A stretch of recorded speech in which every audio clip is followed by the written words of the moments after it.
So, by way of illustrating some ways in which you can identify narrative in your oral history interviews, I'm going to show you two examples from interviews that I did as part of my project on Philadelphia's Chinatown. Today, I'm going to introduce to you two more characters in the cast of that story. One is Cecilia Moy Yep, who was the founder and director for many years of the Philadelphia Chinatown Development Corporation, which grew out of an organization to save Chinatown from various plans for urban redevelopment. And in the two stories that I'm going to share with you today, she relates some of her experience in dealing with the City Redevelopment Authority and some of the other powers that be in relation to her residents and protecting different areas of Chinatown. The second narrative came out of an interview I did with a young 20-something Chinese American man who had grown up outside of Philadelphia's Chinatown in South Philadelphia and had gone to South Philly High. And he has become very active in the community and found Chinatown to be a safe haven from harassment that he experienced outside of the neighborhood. And so his story revolves around some violence that he experienced when he first moved to Philadelphia. What I'm going to show you is the original transcript from the interview, and then show you how I then developed identifying where the story started, how it unfolded, and how it concluded, and also, by extension, how I edited the transcript slightly to bring out the structure of the story. So the first story, and I should add that this text is available as a PDF in iCollege, so you can follow along with that document. I won't bother to expect you to read these small slides. So this is a story where Cecilia tells me why she wouldn't leave. She talks about why she stayed, and we're talking about 9th and Ray Street when they were building a commuter rail tunnel. And then all of a sudden she starts to tell me this story. When they were building the commuter rail tunnel, the dirt was higher than my house next to me. With all the pilings being put in, they knocked down the rafter from the basement onto the flue pipe, and it caught fire. She goes on to tell the story of this fire that happened in her house in the middle of the night. Her son woke her up. He said, "Mom, I can't turn on the lights." And then she grabs her most valuable belonging, her mink coat. And then she talks about how terrible the situation was after the fire, and the Redevelopment Authority had to rehouse her temporarily, and how her brother intervened to make sure that they got put up in good conditions. This is part of a larger story she tells later in the interview about her house as the Chinatown Alamo, the last standing house on the block. But I thought this was interesting because this is an example of an anecdote, a small story that's really embedded in an ongoing conversation that we were having. And so then this is how I went to go about and parse the story. So here she establishes, of course, I fought to stay in Chinatown, right? So we're talking about the general situation, my husband, and the commuter, and then she sort of introduces this theme, I fought to stay in Chinatown. She's establishing not only the theme of the story, but also herself as the protagonist in that story. And then she goes on to say, I was on the last house when they were building the commuter rail tunnel. So she establishes the setting. On the last house, and there's dirt piled all higher than my house, all around my house. And they knocked a rafter from the basement onto the flute pipe. She then goes to unfold the action, and here I wanted to highlight an example of what I'm calling reported speech. You've seen this in the readings. And reported speech is simply when a storyteller takes on the voice of another character in the story and reports what they said. So reported speech is a very common signal that a story is being told. Even if you don't have a standard framing device, you'll often see people start to say, well, he said this, and then I said that, and then this happened. And then you know that action is unfolding through reported speech. Again, we have another example of reported speech to signal the creation of an additional character in the story and his intervention in their situation. And then we have the resolution of the action. They put me up at the Ben Franklin Hotel. And we'll also see then at the end, there's also a little commentary, which Cecilia tends to do at the end of her story, and then they were in shock. In other words, they realized that she was going to stay in the house.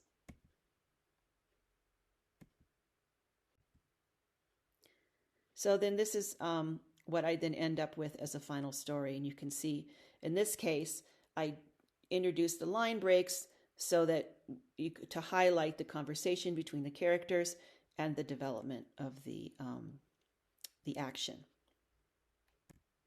Here's another story that Cecilia told me. This is the excerpt from the master transcript. And in this case, Cecilia is telling us about how she fought back against plans to expand the podiatry hospital on the east side of Chinatown. This is actually the same block that she lived on, 9th and Race, and the land had been ultimately ceded to the Redevelopment Authority after the construction of the commuter rail tunnel and was supposed to be set aside for redevelopment. A nearby hospital wanted to use the land to expand their operations, and Cecilia organized through PCDC a pushback against those plans, claiming that the land belonged to the Redevelopment Authority. It was supposed to be for the common good and not for some private interest. And then she went on to tell me the story of how she organized a response to the situation at the prompting of the Redevelopment Authority that resulted in the creation of a housing complex called Gimsan Plaza, which is still standing there at 9th and Race. So what does she do? Let's go through the story. First of all, she introduces a theme. That was a miracle. It was a miracle that we managed to fight back against that. Then she establishes the setting and herself as a protagonist. Having lived on 9th and Race, I also own property on the north side of Race, a parking lot. The Redevelopment Authority took that. They took my house, they took my parking, and everything else. So she's establishing this setting where everything's been taken away from us. Now she's developing the setting and introducing her antagonist. So we were told Podiatry Hospital wanted to expand. And so now they're like, no, you're not going to take East and 9th Street. Now she unfolds the action and starts to explain the political context. She tells me that Congressman Follietta was on the board of the Podiatry Hospital, and although he had often intervened for Chinatown, it didn't seem like he was going to do it this time. And then she talks about the mayor, her relationship with the mayor. She says, I need to talk to you. He says, come on in. And then he doesn't do anything, so she gets hysterical. Okay, now she's reiterating what's at stake, right? It was the borderline of Chinatown. It meant something to Chinatown. Not me personally, but Chinatown. This is in response to the question I asked her about whether it was personal. But she's also reiterating, no, what's at stake is our community. Now she develops the action further. She talks about talking to the head of the Redevelopment Authority, and that Mayor Good had behind the scenes talked to this Alice Liscombe. And then she said, okay, she reiterates the Chinese community gave this property up, right? That's the borderline of Chinatown. She's unfolding how she makes her case to the Redevelopment Authority. Now we've got the Redevelopment Authority intervenes and says, okay, we'll give you 2 weeks to come up with a plan for that land. If you can come up with a plan, then it's yours. Okay, so here's where the miracle comes in, because Cecilia suggests that, in fact, this was a bone that the RDA was throwing them. And she calls a meeting, and then, so this is where the miracle happens. She calls the meeting, she gets the architect to come up with a plan, and she gets 14 buyers and 14 backup buyers, all within 2 weeks.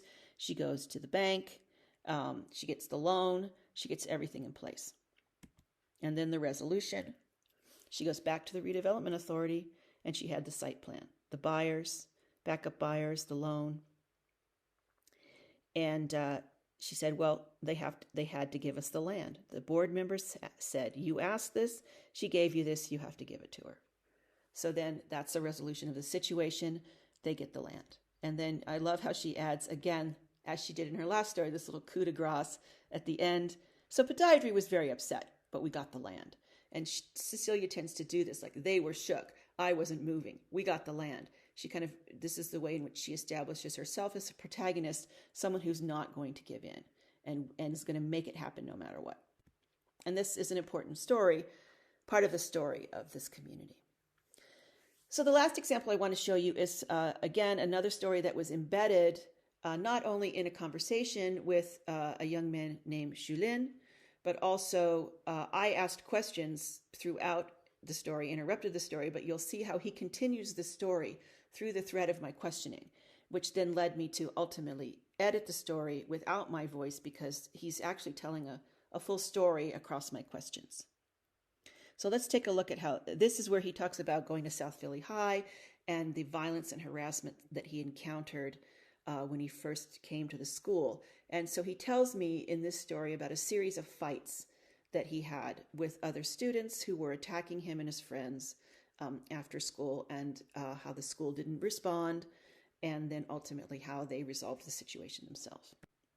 So we see here, establishes the main idea. It was really difficult. So this, he's setting up this, he's going to tell me a story that was a difficult time in his life. Here's his framing device. I remember the event just like it happened yesterday. That's a classic framing device in a memory anecdote where, oh, I remember, and then they go on to tell the story.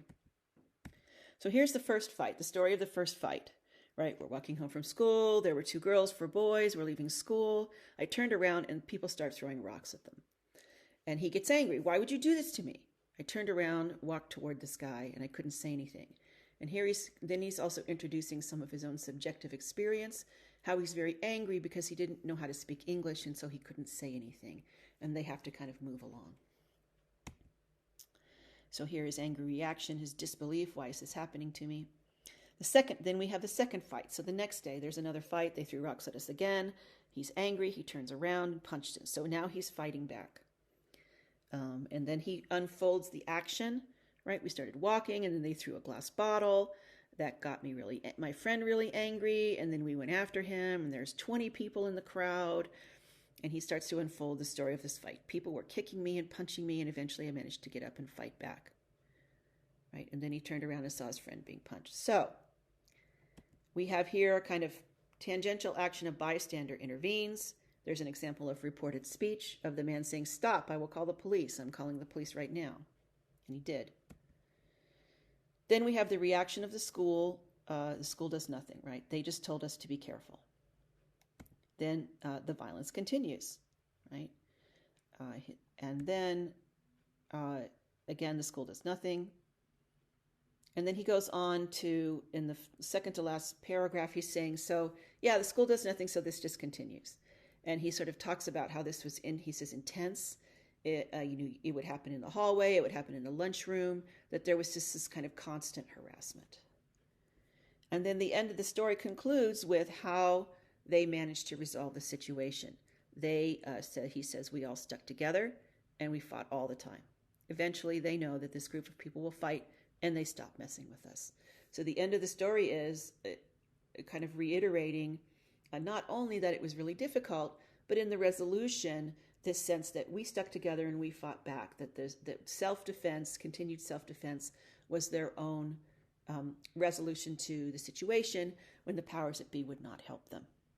So these are two narrators, 3 examples of how you can extract a story from the ongoing flow of the conversation in the interview.